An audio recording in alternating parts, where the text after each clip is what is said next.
Hello and welcome to a new playlist for Godslayer. Now if you've been watching my YouTube channel you would have spotted that I kind of was rather enamoured with this game. So let's start back at the beginning with Godslayer Wave 1 Kickstarter. Now this is quite a useful web page to come to because you've got a nice picture showing you the scale of the minis, a nice close-up of, for example, a Necromagus, what some of the metal minis look like when they're assembled, a useful part 1 and part 2 gameplay video, and then some nice information about the factions. So you've got a download for the quick start rules, the Bane Brood, one of the factions in the game, with a video and profiles for them, the Haladines, the sort of Greekish faction, again with a video and profiles, the Mortans, which are a pretty cool Romanesque type faction. I particularly like their undead sub-faction. The Nordgard, a sort of Viking faction with dwarves and giants, although the giants for some reason are shrinking and there is a lore reason behind that. Again, video profile cards. The Troglodytes, which are sort of your orcs, trolls, etc. I particularly like the shadow trolls, these wraithy-like figures. They're pretty cool. And then one of my favourite factions, the Wild Folk. Now they are sort of a Celtic, Pictish sort of faction. I quite like all the sub-factions. I quite like this sort of death cult faction. That's quite interesting.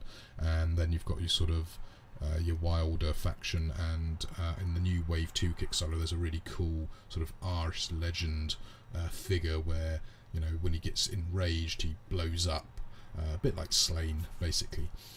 So you've got your video and profiles for that. Now, you've noticed I've been talking about factions and sub-factions. Well, in the game of Godslayer, you've got your key factions, so for example the Wild Folk, the Mortans, etc. And then within each of those main factions, you've got 3 sub-factions, and that will become relevant for building your forces, which we'll look at when we go to Wave 2.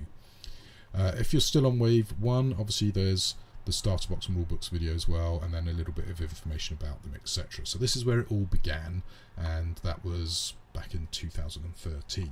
So they've come back to Kickstarter for Wave 2, which is Blood and Bronze. You've got, you know, time of recording this over 20 days to have a look, decide whether you want to back it or not. I think it's worth backing just for the rulebook, if nothing else, because it looks like a really good game. So, recent update, update 22, has actually told you how to actually build your kind of warband. Now this is actually based off a request from me to make it a bit easier, because I had to spend quite a few days rummaging around on various websites and updates, etc. to work this all out. So they very nicely, quickly responded. Now there were a few errors I spotted when I quickly skimmed through this, but it shouldn't affect your understanding. So basically, as it says here, Godslayer has 6 factions. All models in your warband can only be from one faction. So that is a rule. Within each faction though, there are the 3 sub-factions, and you can mix and match as your heart desires. Now I believe there is a tiny mechanical advantage called the sub-faction ability if your warlord and your units sort of match up with each other. Now when you're building your warband you need a leader known as the warlord, and normally you can only have one warlord in your warband, but you know, apparently there are sort of ways around that, but only one of them will be actually recognised as your warlord. Now in addition, various units have a DPL stat, which is your deployment limit. So for example this unit here has a DPL of 4, which means I can have a maximum of 4 of that particular unit in my warband. So it does talk about here that typically creatures have a limit of 2, units a limit of 4, elite units a limit of 2, warlords 1. However, at over 500 points you can get extra bits. So for example, for each 500 points all deployment limits are increased by 1. So I guess that would be creatures become 3, units become 5, elite units become 3, etc, etc. Unit sizes, well, this is the bit that I did find a bit confusing, although it's really easy when you know what it is. These shaded boxes here are the standard unit size. So if I quickly scroll back here, you'll see it's 54 points to buy the unit, and then 12 points for additional troopers. So these grey boxes are what you get for that basic figure, and then these little white boxes are extras that you can buy. So maximum size of this particular unit is 8, and you start off with 4 of them. You've then got your stat lines and all the bits like that, which we'll have a look at when we look at the profile cards. So how do you build your warband? Well, pick your faction, pick your warlord, buy your extra bits, ideally from the same sub-faction, but don't have to do that. Buy any upgrades, add any models you want, check your points total, make sure you're within the agreed limit, and away you go. Now, particularly important that you equip your warlord, because that's pretty important. So it then gives you a couple of examples. So a 200 point warband, which is going to be a warlord and 4 solo characters. So I'm going to murder these names. So the Haladines, you've got a Demarcan, a Pathfinder, a Sintach, and a Priestess. So you'll notice there that we've got a warlord from City States being supported by an Amazon, a City States, and a Temple character. So these are the 3 sub-factions for the Haladines, the Amazons, the City States, and the Temples. Alternatively, you could upgrade it to a 600 point warband, gives you an example there, and gives you some examples there. And I particularly like this bit down here. So to make a balanced game, agree your points limit, adjust your points, blah blah blah. However, this is the bit we really want to look at. Warlords, he recommends 50 to 80 points for that warlord.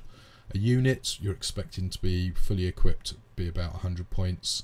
Characters are going to be somewhere between 25 and 30 points, and big stompy creatures are going to be around 40 to 60 points. And then it goes on about points of the deals and the game size. So a Wave 2 starter box, that's going to run 160 to 190 points. The 2-player battle box, it's good for a 300 point battle, which is your kind of standard tournament game. So the Bane Brood and the Haladines, 263 to 325, 256 to 333. And then if you want to supplement your Wave 2 stuff with the Wave 1 kind of hero bands, they're running around 350 points worth of models, so you can mix and match in units. And if you're wondering what those are, they're the stuff which, when I flick back to the campaign, I'll scroll down and point them out. So 350 points, remember that number.